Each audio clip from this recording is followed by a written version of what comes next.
Get started. So thank you everyone for joining us. This is the final webinar for the series of Pinot Month webinars that we have been doing all month to celebrate Anderson Valley Pinot Month. So without the festival, we've came up with a really cool and intimate way for everyone to get to know winemakers and producers better through our Passports Pinot that happened last weekend in Anderson Valley, and then these weekly webinars where we've invited some fun friends from the industry to hang out with our winemakers and explore Anderson Valley Pinot Noir.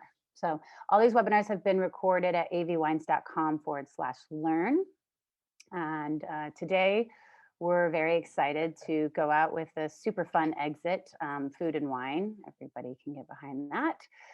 And we're welcoming Shelley Lindgren from A16, who came to Boonville last summer and did a beautiful pop-up with her staff. I don't know where everybody stayed, but there was probably 20 people who just like ants came in and executed quite a beautiful experience for the community here in this beautiful courtyard with lights, and felt so European and gorgeous. And the rumor on the street is that she might be coming back this summer, possibly in a permanent capacity. So everybody's very thrilled about that. And we're very excited to have her here today, as well as our local resident sommelier, Karina Strauss.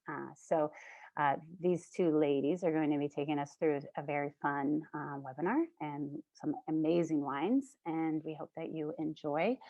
If you'd like to get the wines after today, they are still available via Zacky's DC, and free shipping will continue through June 2nd. So the webinars are recorded, the wine's still available, and thank you for being here today and for supporting Anderson Valley. And I will send it over to Shelley.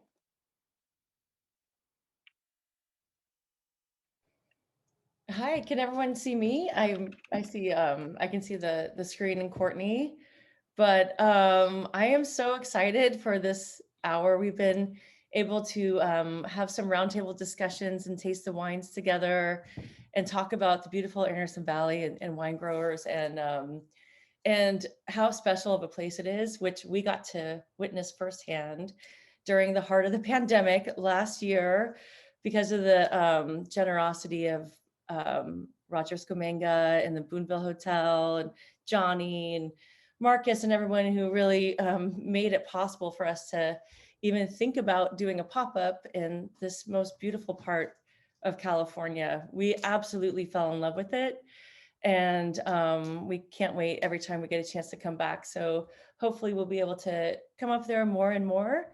Today we're talking with Ashley Holland from Reed Holland. She's a winemaker and proprietor. And G.W. Lucier from Lucier, also winemaker proprietor, and Thomas T. Thomas, all from the beautiful Anderson Valley. And some of you have the wines or might be able to get the wines after, but it is such a great representation of Anderson Valley. And we've had a lot of fun food discussions and how we all of our collective backgrounds, how we enjoy food with these wines, and talk about the local artisans of Anderson Valley, and some of the great chefs and a lot of the food and products that you're able to get from the area already. And don't you think, Corina? Oh, you're on mute, sorry. Anyway. Okay. Yes, absolutely. One of the main Corina's reasons. a sommelier, so we talk food and wine like constantly through this. Yes, I originally moved up here to run the beverage program at the Harbor House Inn on the Mendocino coast. And I lived on the coast for a little while in Manchester, Point Arena area. And I was getting to know all these wonderful winemakers from the Anderson Valley and fell in love with the lifestyle, the people, the way of living. There's honor farms all around Anderson Valley. They're absolutely stunning. There's the coast that has, the incredible selection of fish for us. We have our little corner store Lemons in town. They have their very own fishing boat, and they put flags up every day about what they caught, featuring what they caught that morning, and it's absolutely divine. I'm so lucky that I get to live here on an everyday basis. So let's see here. Let's share some of the, okay, let's start with where we're at. So the Anderson Valley, we are about 110 miles from San Francisco. We are very close to Cloverdale, about 45 minutes to an hour from Healdsburg. We're on the 128 en route to Mendocino County. So you drive through this beautiful valley that's flanked by two ridges, a stunning redwood ridge to the southwest, because the valley actually runs northwest to southeast. So you have this really incredible little kind of vertical being where contributes to the acidity of the wines, because that fog rolls in through that valley from the coast, and it's really pretty amazing. So we're going to go ahead and maybe show some slides of all of our wonderful, oh, yep, here we are, the gorgeous Pacific Coast. Extra beautiful with the full moon tonight happening, right? I mean, yeah. It's just so stunning. The redwoods and the fog and just the purity of taking that drive on the 128, and when it opens up to Anderson Valley, the magic just starts, and it's so easy to fall in love. And it's not that far from Sonoma. So I keep talking about it. I'm here in San Francisco, where we're running restaurants and Oakland. And so we feel really lucky to have been able to come up to the area and get to know it's so many artisans, so many talented winemakers, and then there's ranches, and we did a couple dinners with one of the farms, Spill a Green Farm. It's all biodynamic and vegan, and they source this fern from the Navarro River that's really important for all the winemaking, and helps to bring the fog into the land as well. But yeah, and then there's the fishing harbor, Fort Bragg, some of the best seafood in Northern California. I know a lot of you might be up there and have really close access, but it's just a really unique place in the whole world to get things like sea urchin and abalone and so many different types of seafood in the Pacific. It feels so unspoiled and pure. So, oh, that's Phil Green Farms farm stand. That was every Friday last summer, but now I think they extended to weekends, and it's a do not miss place for some of the best vegetables, along with the Boonville Barn Collective also. Just a little, I want to kind of chime in about Velma's farm stand. It is a 102-acre biodynamic farm. When you visit this place, you just feel the vibration. They do some of the most amazing things. They have the Northern California Biodynamic Conference, and for those of you that know a little bit about biodynamics, there's wild things involved. Some people don't believe it's like scientific. People think that it's more spiritual, but it certainly is scientific. They like restructure the cells in water before they water their vineyards, before they water their table grapes, before they water their pears. It's really a very special place. So if you're ever driving by and have the opportunity to purchase their flowers or their fruit, please support them. They're pretty amazing. It's incredible, and it's really biodiverse. So you have flowers mixed in with the apples and the lotus ponds with the type of fern that what is it called? It grows in the Azolla. Azolla. Mm-hmm. That, they think it helps cool the earth, is how they were saying it. But when we did the pop-up, we bought their table grapes, but we also focus on different winemakers that would buy their wine grapes, especially their Pinot Gris and Pinot Noir. And we're able to buy their food, buy the wines, and have a real immersion because we were only a couple miles away. So it was a really exciting weekend, and it's such an honor for us to be able to work with so much fresh produce. And the wines were also fantastic, from Donkey and Goat to Tessier, and some people we get to see down here who are selling their Anderson Valley wines in the Bay Area as well. So the apple farm, Yeah. oh my God, so iconic. It's right there by Henley Woods, and you could stay there, buy the apple juice, the apples, the apple cider vinegar, apple, like just so many wonderful products. But they really put Anderson Valley into a place on the map for organics and attention to the produce, and it's something fun to do. You can go actually pick apples too. And if I may, Shelley, at the peak of the apple season, I believe they have over 20 different apple varieties. They also do this really fabulous stay and cook with Karen Bates, and you could stay in one of their tiny houses and cook in their fabulous kitchen with Karen Bates. So that's a really neat thing as well.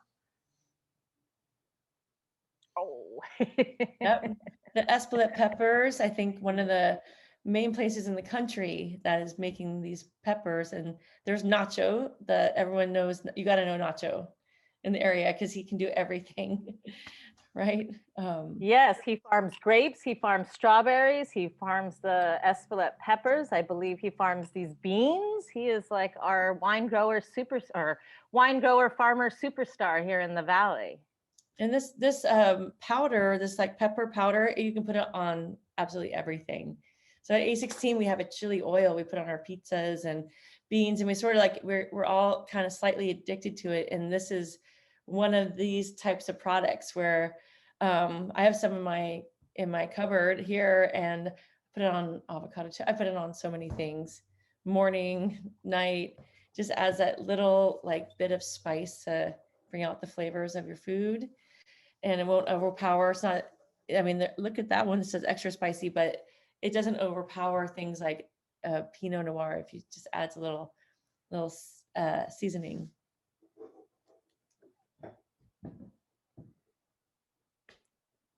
This is a must stop. It's on the way right in before, when you were driving into Boonville, on your left, you see Pennyroyal Farm, and they're also related with the Navarro vineyards as well. But Star is, and what they created here is just the most amazing cheeses, and really, really grown to be a restaurant favorite. But what they also created was they make their wine and they have their cheeses, and you can go get these boards with accoutrements and have their wine sit outside and buy some product to bring home. It's just incredible. One of the favorite places to have lunch as well in the valley. Yeah, I send a lot of people there for lunch. It's really pretty. The views are incredible. Of course, the cheese and the wine is amazing as well. And I did hear they're starting to make a sparkling wine, which is a lot of fun. Yeah.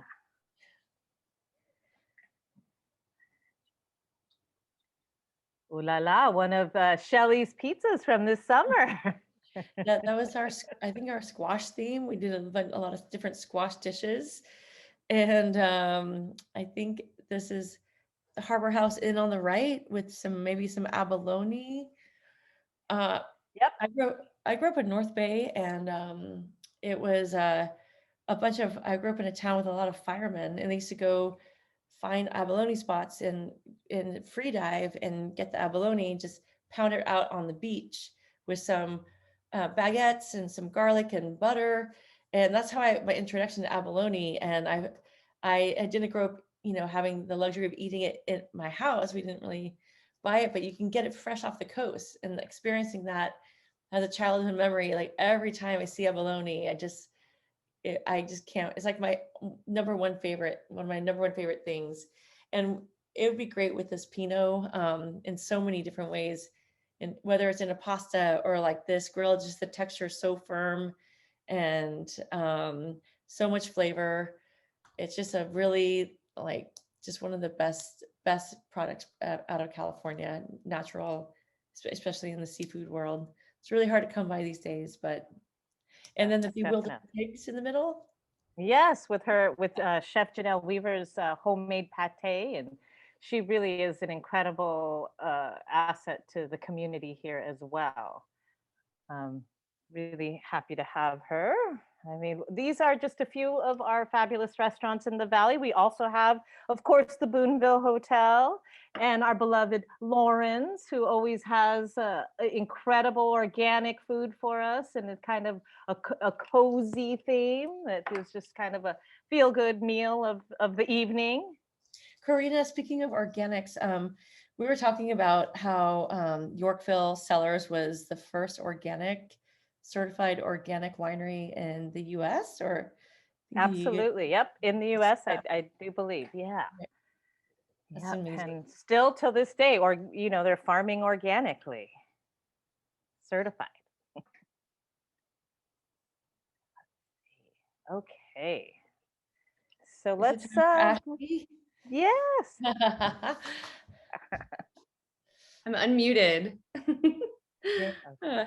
And hungry now after talking through these things. Very hungry. It's actually happy hour. It's after 5. So normally it would be like just opening the restaurant, but since I'm not there right now, I'm here with your Reed Holland. And I would love to, and we were just talking right before this began about how wonderful the 2018 vintage was. Yes, it was. Oh, it was textbook quintessential California harvest. We really had a long growing season with those warm days and cool nights.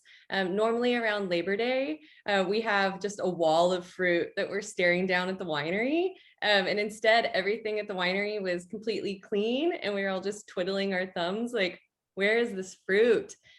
So we had, quite a cool spring, lots of spring fever in the vineyard, and then just this long, cool growing season that really allowed us to get the physiological ripeness and those flavors at low sugars. So from a winemaking viewpoint, it was so perfect. And one thing that I noticed on my fruit was that the peduncle, does anyone know what that is? Jeopardy question. So the peduncles got lignified. So the peduncle is what connects the grape cluster to the shoot or the cane of the vine. And lignified means that it gets woody. So that creates a different kind of tannin in the wine. So for me in 2018, I actually loaded my fermenters with more whole cluster than I've used before. So you'll see in my winemaking notes, probably in the next slide, that I went up to 40%. Oh, whoops, maybe a slide from there. There we go. 40% whole cluster. Just because I felt like the fruit could hold it. And then the beauty in a nice lignified peduncle, things you think that you would never say, is that with Pinot Noir has so much acidity, it doesn't have a lot of tannin. And because that lignification in the stem was able to give us that tannin, for me, when the wine ages, it really helps to build out a dimension and a depth to the wine, and a base note that tannin, it's preserving the wine over time. Whereas normally with Pinot Noir, if it's completely destemmed and it doesn't have that natural tannin as preservative, it can turn a bit brittle over time. But with a vintage like this and being able to use that much whole cluster, I feel like this is a wine that will really age, and it's quite a textural wine. I know that as we were trying each other's wines the other day, we talked about one of the foundational pieces of Pinot Noir being the texture. And that's something from a winemaking viewpoint that I really, really focus on, is the texture of the wine. And One of the ways that I like to personally build that out is when I press off post ferment, is that I barrel down the same day. I don't settle and then rat clear juice off of my lees. And lees are a fancy word for dead yeast cells, but they do the most beautiful thing in the wine. They really help to elix and nourish the wine and further that site typicity or that terroir. So I take them with me because as those yeasts start to lyse or break down in the barrel over time, they help build out that mouthfeel and texture in the wine. Great, thank you. Yeah. Amazing. And I love the soil type. We were talking about the Bear Wally Wolfie. Can you let us know what exactly that is? I saw, yeah, it's just Yeah, so I'm a hand model in my spare time, as you can see here. But there's so many different soil series here in the U.S. and especially in California. There's close to, I think it's 14,000 different soil series. So I'll break it down here because I think this is a good picture. I find that the common thread is color in these soils. If we're just looking at it, I've made wine from lots of different places in the world and within California, and I do see that there's this common thread of color and then the aromatics that come from that vineyard and the palate weight texture with Pinot Noir. So the Bear Wallow Wolfie complex, I put that into more of a blue category. So the three categories I use are blonde, red, and blue. And that blue category, kind of blue-gray, Gaps Crown has it too. What I see is that the fruit profile on those wines are quite blue-black, and there's a lot of mineral. And then Orn Bonzini, I put it into the blonde category, probably a strawberry blonde here with a bit of red. They're highly, highly aromatic, super aromatic intensity. If they have a clay underbed, that's where the palate weight comes in. If they don't, if they're really sandy, like moon dust, like we get on Gold Ridge soils, it's more about the aromatics and not so much the palate. And then with the red soils, really red soils, they tend to be more on that talky palate and red kind of juicy fruits. So for me, and then with the clonal mix that I have out here, I have Pommard as well as Dijon clones. The Pommard helps provide some of the earthiness and a bit of the pepper characteristics in the wine. And then Nash Mill, which has those aromatic soils, I call that, plus it's Dijon clones too. That's that curbside appeal or Pinot perfume with that aromatic intensity. That's amazing. Do you find that the grapevines, sorry. Oh, no worries. Do you find that the grapevines can dig deeper in either one of the soils too? Is it looser, or is it just kind of the area that it's from? You know, when is the Bonzini looks a little more sandy? Well, from what I've seen, and I haven't been at the site of a lot of soil pits, that yes, technically they can go through some of the sandier soils, but I also worked in Coonawarra, and those Terra Rosa soils were red with limestone. And I did see some soil pits there where the roots had reached down through the limestone over a period of time. And I'm actually going to work on some soil pits up there in the next year with a soil technician. So I'll come back to the question when I can. That's great. Should we, I was just tasting the wine while you're talking about it too. And so in the 2018, are there grapes were grown in both these types of soil, or that's what's in the vineyards that you have? And yes, so in both soils, and then with the different clones, and with clones too, I feel like there's some common denominators between them, which I was talking about with the Dijons being quite perfumey, and then the Pommard being more dimension and spice. But that's also the deep end. The deep end is a really nice departure from some of the opulent fruit that California has to offer. You get a few more adjectives before you get to a fruit word, is what I like to say. So you're much more in that like pink peppercorn and cardamom and anise aspect before you get into some of the bursting fruit that California has. this wine is so balanced. It has this beautiful aromatics and spice and fruit, but it's so elegant in the texture, very silky. The acid and the tannins are really integrated. It's just, is the oak you use, is it like a neutral oak? Oh, so with oak, I'll use anywhere from 20 to 30% new, just depending on the vintage. And I use coopers that are typically steam bent barrels. So the shape of the barrel takes place via steam versus over the fire. And I like to think of it this way. I'm trying to accentuate what I think that wine is in the vineyard, or trying to make it taste like more of what it is, kind of like salt with food.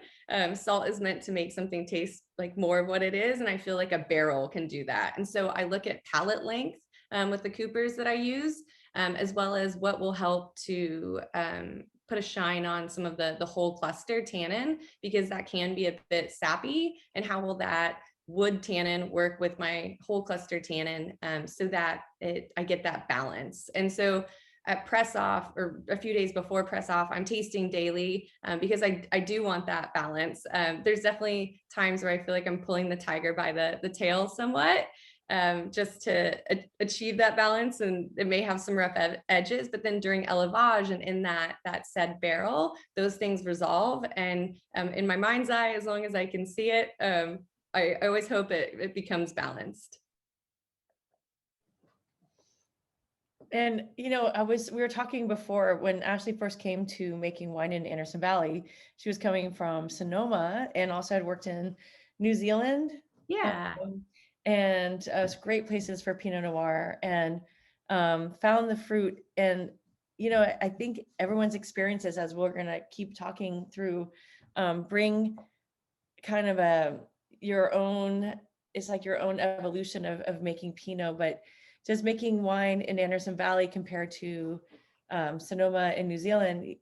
Do you feel like you want to harvest it earlier? Does it have a longer season, or is it? That's one of the beautiful things with Anderson Valley in particular. We're always looking at the flavor ripeness versus sugar ripeness, and they don't always come together at the same time. But I think in Anderson Valley, we do often get them at the same time. So it's not like the sugars have shot up, but there's no flavor. And this is, the winemaker's Achilles heel, is that you're like, well, would I rather have it not taste like much, but I need to pick it based on the racing sugar. But Anderson Valley, because it is, if you look at it, it's really more Pacific Northwest than it is California.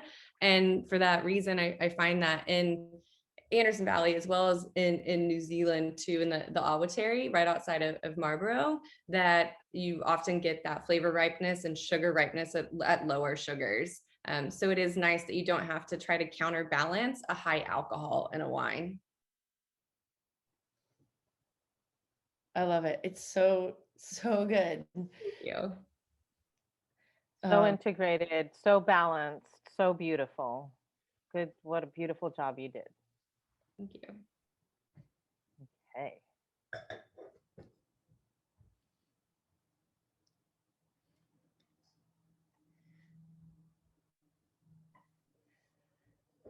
Lucier, GW. Yeah, I know you're there. this is probably my only my third Zoom call since the pandemic, so I'm still trying to get used to this. But I'm so thankful to be here, and thank you very much for inviting me. So, where should we start? I'm so fascinated by your story. Can we start there? Because I think that what brought you to Anderson Valley is also interconnected, and starting from Napa and Sonoma, then Anderson Valley, and how you got there. It's just really cool. Absolutely. So I was born in San Francisco in January 1985, and my dad spent his summers in the 1950s and 60s driving through the Napa Valley on his way to Clear Lake. My great-grandfather had bought property up there. He was a bootlegger during Prohibition. And so he bought property up there. And so my family from the San Francisco, Menlo Park, Peninsula, Bay Area always would drive through the Napa Valley and go over Mount St. Helena. And my parents were tired of the fog in the city. And so when I was 6 months old, my parents moved to St. Helena in the Napa Valley. And growing up in the Napa Valley, I don't think you really respect, the art craft and the labor that goes into the grapes, into the wine.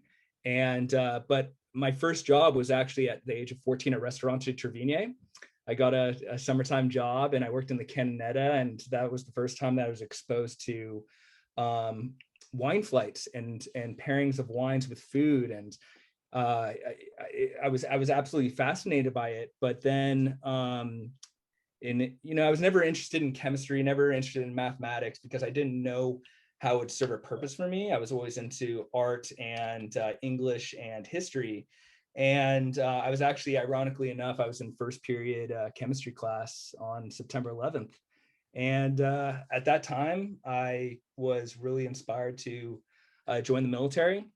And so my dad told me that I couldn't enlist, that I had to be an officer. Both my grandfathers were officers in World War II. And so I decided to go to military college, and I went to the Military College of Vermont, called Norwich University, which is located in Northfield, Vermont, and has a absolutely outstanding geology department, and got fascinated with soils.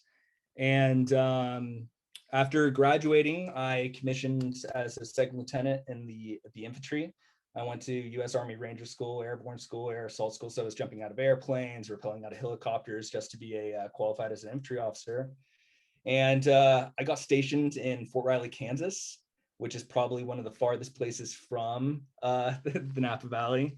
And from there, as a platoon leader, I served in Iraq. I did 1 year in Samarra and Balad, Iraq. Got back, and between when I got promoted to the rank of captain, my sister, who had just recently moved to Germany, we decided to do a 10-day trip to Champagne.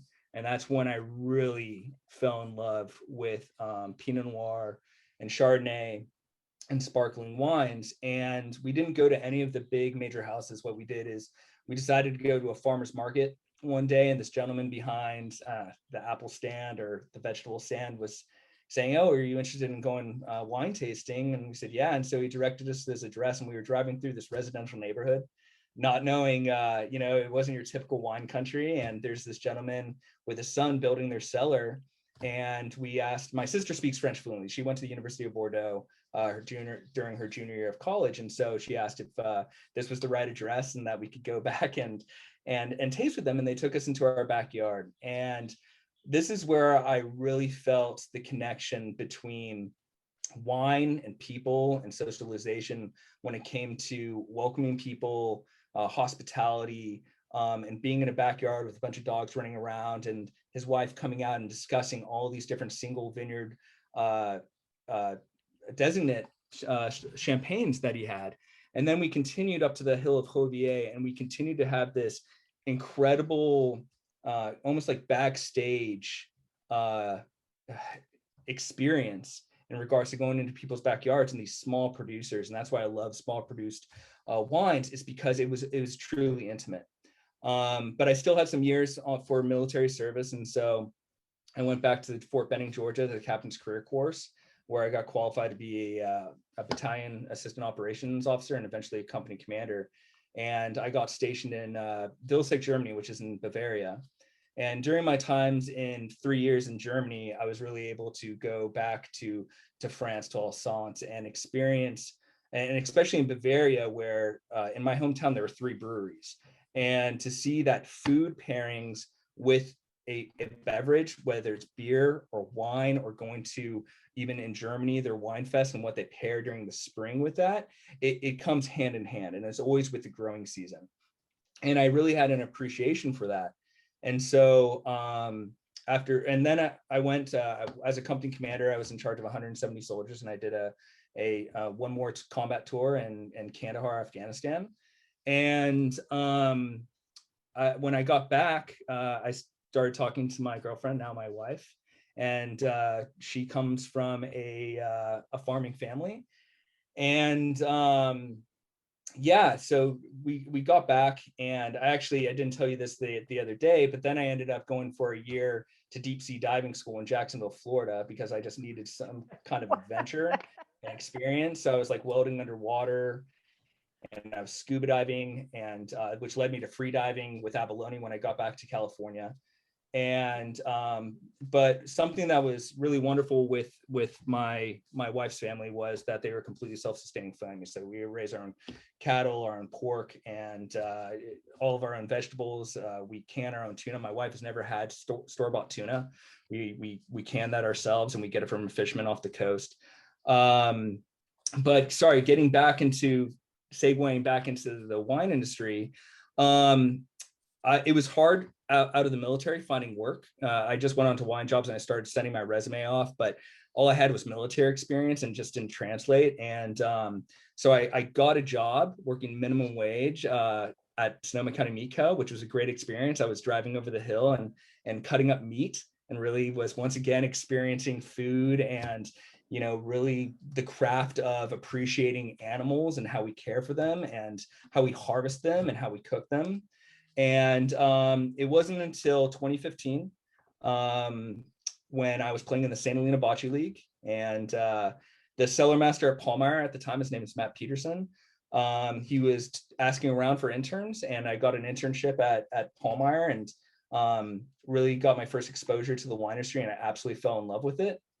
And I was there from July 2015 until January of 2016, and then it was time for me to start looking for jobs. And I was house sitting at my parents' house on New Year's Day of 2016, and Erica, my wife, was on the computer, and she was looking at on wine jobs for internships, and she said, "Hey, a place called William Sellium is offering an internship." And I said, "Yeah, let's send my resume out."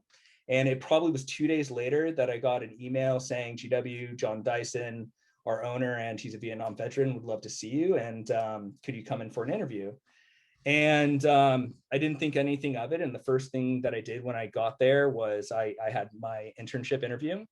And later on, I got called up to the chairman of the board's office, and he said, "You know, GW, with all of your experience, why are you applying for an internship?" And I said, "It's the only way that I can get into this wine industry right now." And he said, "Well, I don't want you to be an intern. I want to hire you on full time." And that was a great experience. And under people like Jeff Magnahaus, Patrick Bernard, Warren Oles, who was my cellar master, I learned a whole new world of producing Pinot Noir, and I really fell in love with it. But then there was something called the Anderson Valley Pinot Noir Fest, and nobody wanted to go up to this place called the Anderson Valley, and I had never been up there. This is in 2016. I've never been up there in my entire life, and I'm from Napa. You know, I'm only an hour and a half away. And I raised my hand. I said, I'll go to this place called the Anderson Valley. And so they said, "Okay, go up there." And so from 2016 till 2018, went to every single tech conference and every single pouring, and I represented Williamstown because I absolutely loved the people, and I absolutely loved the venue, and the wines were absolutely incredible. And in 2018, the featured grower at the tech conference his name was Dean Carroll, and he was an old Alaskan bush pilot, and he had this high elevation vineyard called Roma's Vineyard up on Peachland Road. And I told myself, you know, I always, when I got out of the Army, I said I was going to be an entrepreneur. I just didn't know about what field I was going to go into. And when I fell in love with wine and I knew that I was going to start my wine label, I said, that's the first person that I'm going to buy fruit from. And so in 2019, I did it. I decided to start my own wine label. And I moved to Motion Vineyards, where I'm the cellar master now, but it's also where I'm able to make my wine. And I reached out to Dean and Susie Carroll, and I committed to 4 tons right off the bat. Just, yes, I'll do 4 tons. And later on that year, they introduced me to Justin Miller, who was looking for people to buy fruit from a new vineyard up off of Indian Creek Road in Philo called Golden Fleece. And so then I committed to 3 tons there. So my first vintage, I did 4 tons of Romas and 4 tons of Golden Fleece. And that is just a picture of one of the blocks. That's the 115 and 667. And then on the other side of the pond, because when you get up into this, up on that 900 feet, you literally sit in an amphitheater, and the vines are your audience. And the 115 and the 667, that's the audience on that beautiful Barewalla Wolfie soil. And then on the other side of the pond, on the other side of that amphitheater, is the Clara. And this is east-west facing, so this ripens a little bit sooner because it sees the sun all the time. And so we picked that on September 5th of 2021. And the Calera, and Justin, who's a meticulous farmer, we were down to one, it's cane pruned, and it's one cluster per shoot. So only on one shoot is the best cluster kept. Everything else is dropped so the vines can concentrate their energy into those clusters. And then we kept 2 clusters per shoot on the Calera side, which is north-south facing. So it only sees the sun half the day. And so it ripened a little bit longer in regards to both bricks and phenolically, and we picked that on the 13th of September. So an absolutely gorgeous site. It's a super young vineyard. This is the 2019 Golden Fleece is only the grapes on the bottom left-hand side. That's the 667. The 115 is more like hand grenades. They're so tight and they can fit, like 2 clusters can fit in the palm of my hand, where the 667 is a little bit longer. But I feel like the 115 brings tannin, where the 667 brought a lot of strawberry, and the Calera brought a lot of that red cherry. So when we, so going back to, yeah, thank you for bringing up that slide. You know, my Burgundy experience, my best man at my wedding, my best friend, Sean, he worked as an internship at Domaine Dujac in Burgundy, and he shared a bottle with me of the 2014 Maurice Saint-Denis Domaine Dujac, which is 100% whole cluster fermentation. And so actually my Roma's vineyard is 100% whole cluster fermented, but that's because we picked it in the, you know, first weekend of October. So the stems were literally petrified, not lignified, but like they were brown. They turned brown before veraison even was complete. But because of Golden Fleece being a new vineyard, I didn't want to just go, hey, I'm going to pick this and go 100% whole cluster. So I always pick each individual block and each clone separately, because it gives me more freedom during blending. So the Calera, I only did 16% whole cluster, the 115, 20% whole cluster, and the 667, 25% whole cluster. But I only made 3 barrels and I blended that, and the rest went to my Cote de Boon blend. And so it evened out about 20% whole cluster. Now the 2020s is about 50%, and hopefully soon we'll be doing both 100% whole cluster at Golden Fleece and 100% whole cluster at Roma. So that's my goal, but that's always dictated by the vintage, right? And so because of the late ripening of the Calera, the stems were still bright green, whereas there was more lignification in the 115 and 667. So I had to make winemaking decisions in regards to how I was going to approach these wines. And so as the vineyard ages and progresses, we're going to be able to get to that goal in regards to a winemaking stylistically, because agreeing with Ashley, I believe that with the tannins as a preservative, as well as like the ageability of the wines, 10, 15 years from now, it gives it so much complexity and so much more depth. And that's what I truly like about whole cluster, where it can be a little bit aggressive up front, but if you are patient, you can let those wines age, and they age absolutely beautifully. GW, can you talk about the foot stomping a little bit? Because that's super cool. Sounds like a good... Yeah, was it Pijaja Pita waiters? Yeah, so my philosophy over time has gone completely away from crush equipment and machinery. And the reason why is, as I noticed on this vintage, when we dumped our fruit into the hopper, the auger would turn and it would start destemming and juicing the fruit and breaking the berries. And all I would get was juice, berries, and then destemmed stems in it. And so it was almost defeating the purpose of what whole cluster is, where you get a little bit of that carbonic maceration on the bottom.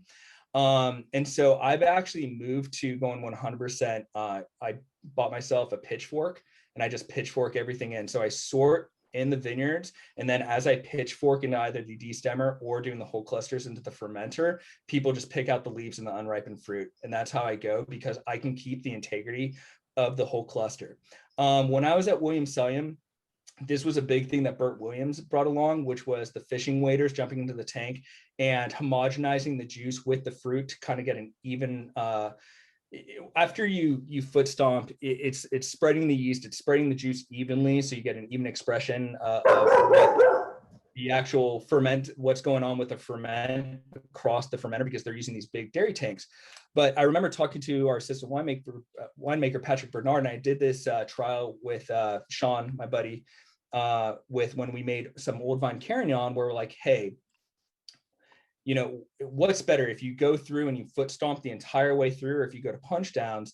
And through tasting trials, we believed that it was gentler on the fruit, where you're just slowly mixing the ferment and you're gently stomping on the grapes throughout the entire ferment. So it's 3 times a day. I still throw up by myself. I throw on my fishing waders, and I spray myself down with some ozone. And then I jump into each one of the fermenters and I stomp around for a little bit. And I feel like it gets really nice extraction and it doesn't beat up the fruit. How fabulous is that? I could imagine it right now. Today, when I opened it, it was just like a pop of cherries and strawberries so beautifully. It was just amazing. But let's go ahead and bring T. Thomas in.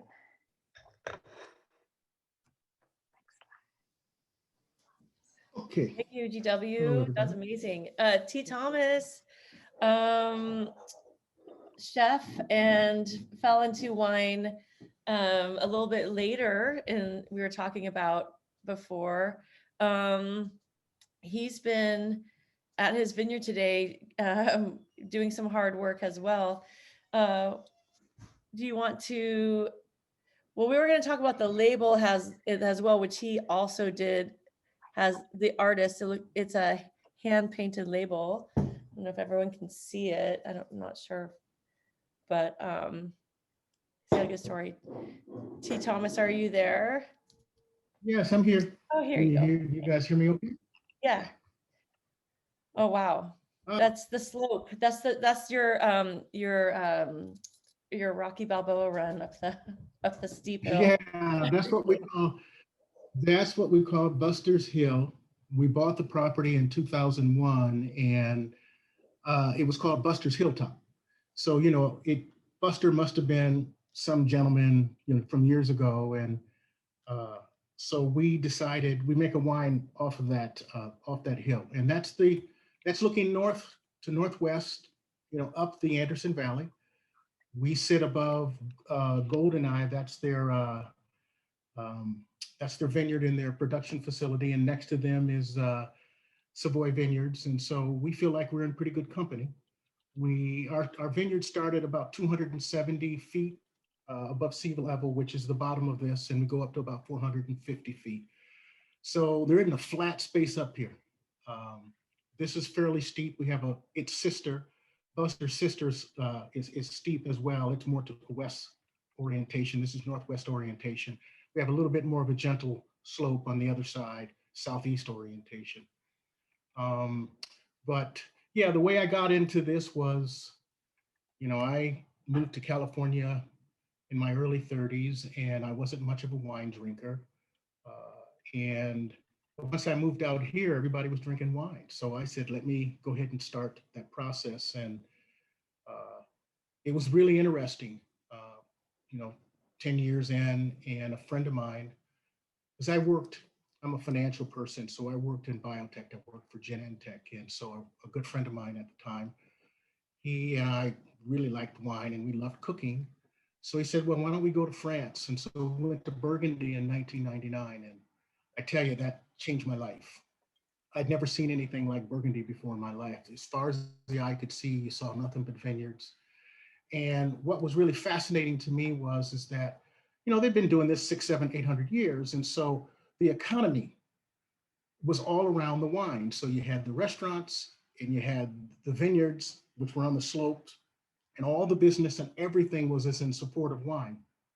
And what was really fascinating was from town to town, you start at the north end of Burgundy, but every town you go into, Von Romanet or Chambertin or Pomar or Volnay, you know, it's Pinot Noir. But what was really interesting is the way that they blended the cuisine relative to the taste that they were getting off the hills. And I just found that really fascinating. And so, you know, a new dream, you know, a guy like me, there's no way, if you'd asked me 30 years ago, you know, if I would at my age now be having vineyards, there's just no way that would even be in my psyche. But once I went to Burgundy, it changed my life. And so I came back telling my friends how beautiful Burgundy was. And they say, well, you know something, you need to go see Tuscany. So the next year, my wife and my family and my mom and my drinking buddy, we go to Tuscany. So we spent a few days in Rome. And on the way on the train from Rome to Florence, I had a wine spectator, and I'm sitting on a train between Rome and Florence, and here comes an article on Anderson Valley. And I'm like, that's where I'm going. So we got back, and it took me a couple months, but I got myself orientated to Anderson Valley. I drove up in October of 2000, October of 2000. And I couldn't believe how beautiful this place was. It's 2.5, 3 hours from San Francisco. I'd never been up here. It was absolutely amazing. So a few weeks later, I got a chance to come up, and actually this was the very first property I saw. It was overgrown. It had telephone lines across the property. It was on a day where it was foggy. There was so much fog, you walk in, it was almost like raining. And the property was talking to me, it'd say, buy me, buy me.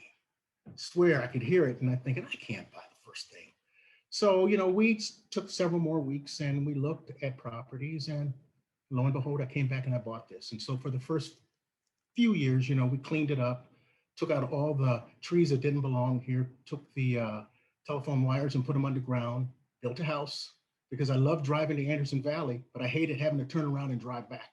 So, you got 6 hours worth of driving in a day. I was just like, that last hour you're sitting on the behind the wheel, kind of nodding off, because it was pretty tough. But it's turned out to be a godsend. I mean, I love it up here. I love this property. The grapes seem to really like it here. I'm more of a researcher. I'm more of a theoretician at this point, since I didn't grow up doing this. And so all the research over the years that I've done has guided me to at least make some pretty good decisions. And then working with some great people up in Anderson Valley has helped me really take this theoretical dream that I had and make it really a reality. Thomas, I want to say Thomas T. Thomas. So I opened your wine about an hour and a half ago, I would say. And I just, while you were talking, I went back and was revisiting it, and it just changed so much since opening, and like right out of the bottle to how as wine does. But this one, the fruit really an hour after is now this like very floral, a lot of rose petal, pretty. It has it's so interesting you said you're near Savoy Vineyard, because I kind of like, there's like some textbook things about Pinots from that vineyard that so many great producers make these amazing wines.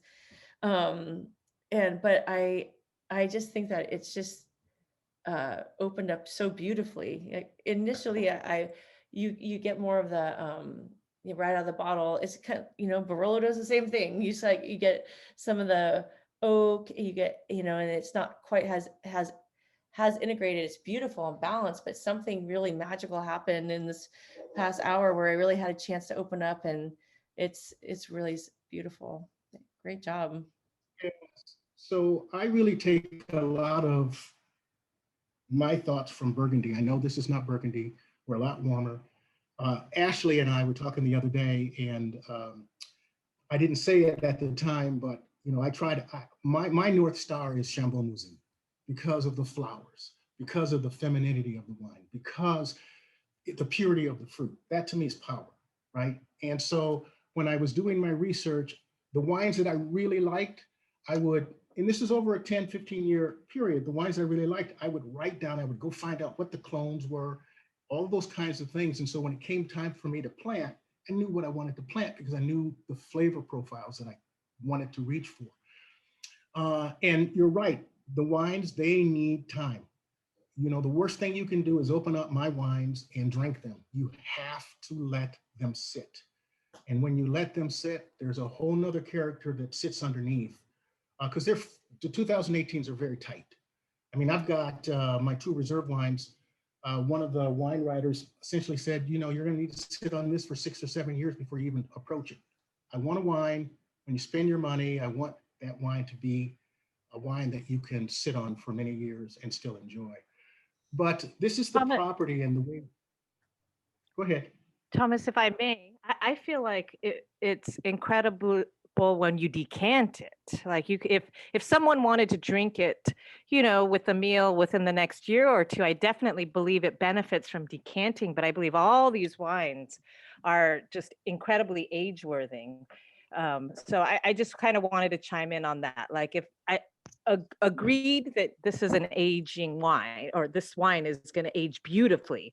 But for those that wanted to buy and drink it, same day or within a couple weeks or within a couple months, throw it in a decanter and it's beautiful.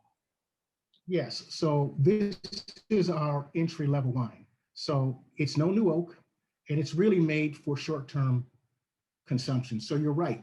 You put it in a decanter 30, 45 minutes, and you can drink it, right? So of the 4 wines that I make, this is the most accessible. And it's done on purpose because my understanding, and my wife, we laugh about it all the time. In America, you can barely wait to get it out of the store, and you're pulling that cork out and wanting to drink that wine. So I wanted to at least have something that was available for folks. But this is the way that we developed the property. Buster's Hill, which is on your screen if you're looking at it, it's to the left. That's northwest facing. And that has 115 and Pommard clone on it. And then in front of the house, that's Pommard. And then the large area is a split between Dijon 777 and Calera. And because it has different orientations to the sun, you really get some really nice blends out of it. You get some slightly different flavor profiles because of its orientation.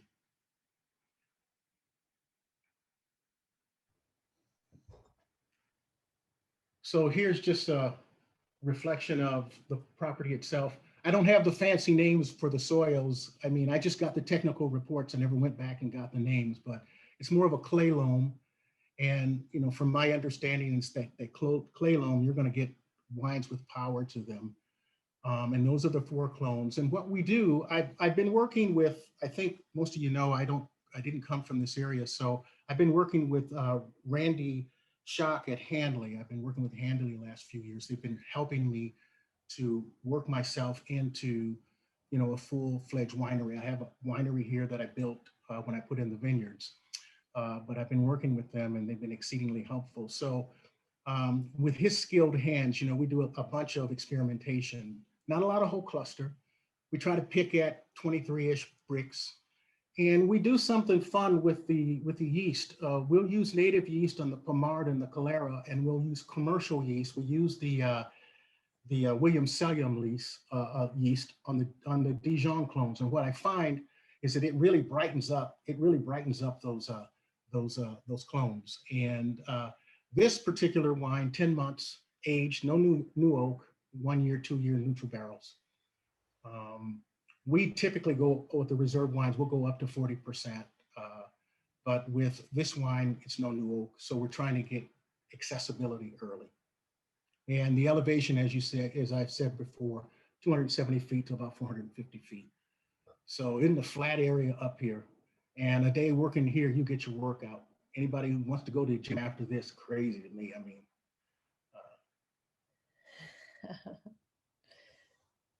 I love not only hearing the stories, but just being able to see the personalities and the vision behind the wines and the area that it's just so many microclimates and the different clones of Pinot and ways of farming, picking, when you pick. When do you, Thomas, when is harvest for you normally? So it really depends on what the grapes tell us. We do go on flavors, but bricks does have an impact. This last year, we picked the first week of September. In 2019, I think we picked the second and the third week. And then in 2018, I believe we picked on September the 26th, right? So it depends.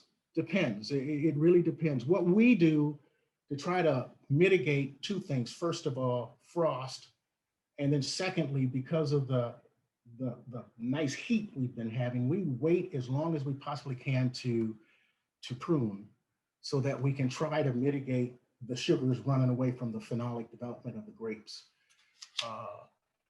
And it seems to have worked for us, and it doesn't seem to have impacted negatively, our fruit and our flavors. We're getting everything that we need to get, and we're getting the amount of, the amount of fruit that we'd like to have off these vineyards. It's beautiful. Yeah, so I'm having fun. I mean, this is not my background. I come from a finance background. I worked in biotech for many years, so I have appreciation for the science. I love research, and so I do a lot of research, and trying to take that research and flip it into practice. I have some great folks here up in the valley who have helped me over the years, and that really have helped me to make the kinds of wines that I want to make. Thank you so much. It is, I love your story. And I'm looking at now the tea. Do you want to tell us about how this label came to be? Yeah. So, I'm an artist, and I mean, I actually have a degree in music. I'm a classical trained musician. And then I went to graduate school in finance. And about 2009, one day I just started drawing, and I started painting. And this label I did, I didn't even know it was going to be a label. I had a notebook, and I had some colored pens, I should say.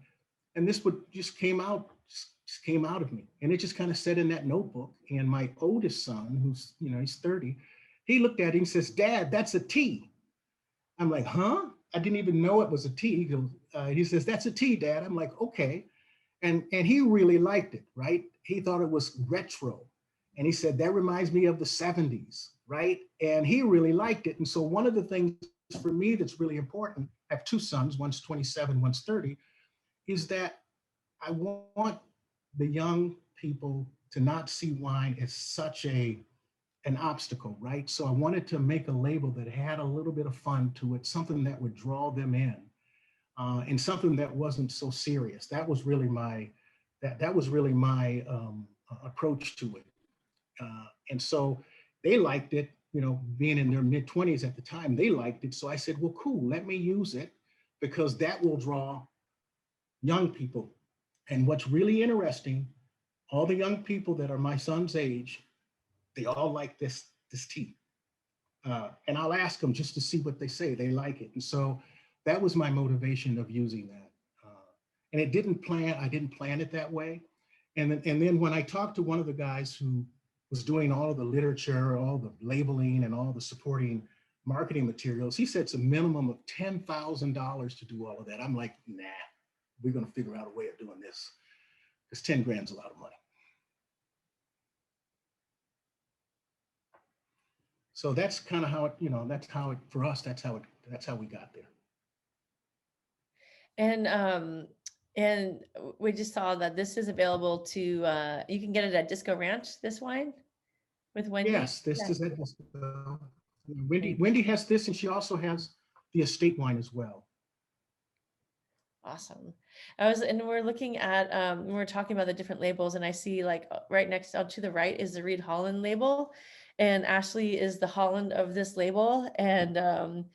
And Ashley, do you want to talk about your label a little bit? Absolutely. I know we're getting close to the end here.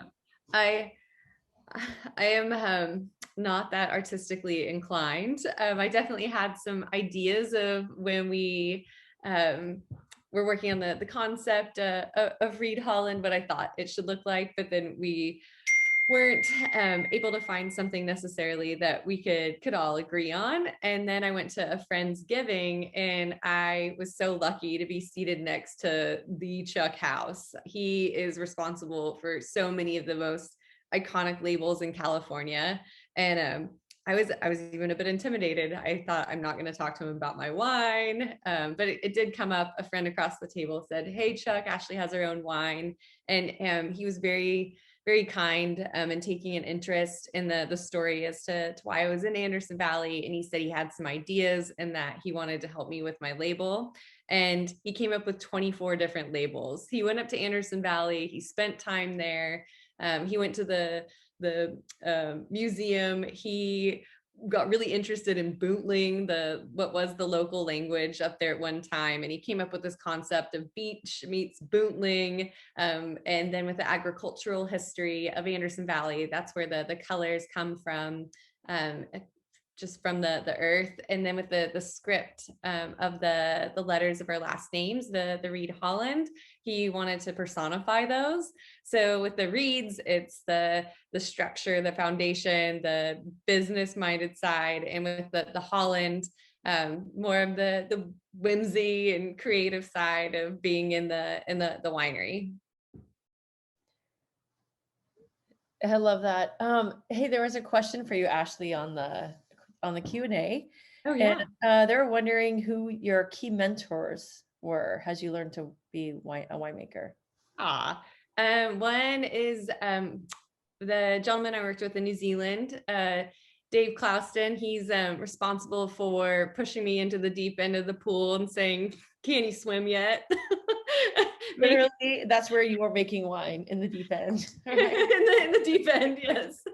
And then Bob Cabral. I actually think I would have stayed in New Zealand for all of eternity had I not received a phone call from Bob Cabral. I'd wanted to work with him for a very long time, and I finally was on his radar, and I had experience. And when he left Williams-Sonoma and went to Three Sticks, which is owned by Bill Price, he called and said, "What do you think about making wine with me?" And so Bob Cabral is, he's an avatar in the industry, and he's become a friend and a mentor, and he's responsible for so much of my thought process in making the wines, and for always asking some tough questions. And he'd set a bar, and once I hit it and I thought, "I'm here," he'd ask me to go even above and beyond that bar. So those are really two people. And then one woman that inspires me from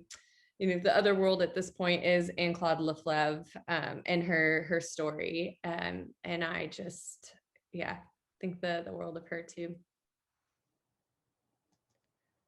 Wow, that's quite a legacy of learning right there. And same with Bob that was at Williams-Sonoma. I know him from years back, coming into the restaurants I was first a sommelier at years and years ago. Just a fantastic person. I'm so glad that to hear this story. And also GW was at Williams-Sonoma too, but after Bob had already moved on, right? So, and your label here talks about all that sustainability that you're talking about. Yeah, so Bob had left a couple years before me, and Jeff Magnahas had taken over. So this is just one side of the label. So my label is actually a wraparound, and what I wanted to do was tell almost a silent film while people were drinking the wines. And so this is more of the animation side, and this is just all encompassing of the hunter, farmer, winemaker concept. So old school, like so inspired, like you have the antlers in the back there. That's actually the first deer that I harvested with my wife, and she mounted it for me. And so we decided to put it into the label. And my wife's family, like I said, we raise cows, pigs, goats, sheep, chickens, doves, and they have a huge sustainable farm. And so whatever we don't use during the harvest of the summer, we will actually preserve. And so I've learned about preserving fruit, preserving vegetables, preserving meats. And so I think the only thing that gets bought from the store in my family is butter, milk, and beer. But other than that, we completely sustain ourselves. And so I want to do an ode to my family and to our winemaking. And the 3 barrels that are in the corner, those are the first 3 barrels that I purchased from a craftsman named Le Fabrique, Eric Millard. So Eric Millard is a one-man show in Beaune, and he produces only 3 barrels a day, and he does it completely. Like, you can send your wines to him and he will write tasting notes back being like, "Hey, I can toast this or make the barrels like this." And so it's almost a very artist to artist approach to winemaking, from both the cooperage, the barrels, and I only deal with farmers who work organically, who pick by hand. Same thing with the barrels, made by hand, and the wine made by hand. So that's kind of the artwork behind that label. And then on the front side is all the information in regards to the elevation of the vineyard, the soil type, when we picked it. All of our wines are made with indigenous yeast, how much whole cluster we used, and how long we aged it in new French oak, and how much new French oak that we use. And we only use about 20 to 30% new French oak. So awesome. I love it. I love the difference in the personalities, and putting, a label on a bottle represents so much of, what you want to share with the consumers before they're purchasing the bottle. So now that we all got a chance to know you and see the labels, and the wines are all like spectacular. I'm such a big fan. So, Corina, we want to thank some partners. Thank everyone for chiming in here. And Yes, absolutely. We definitely want to thank the Anderson Valley Winegrowers Association.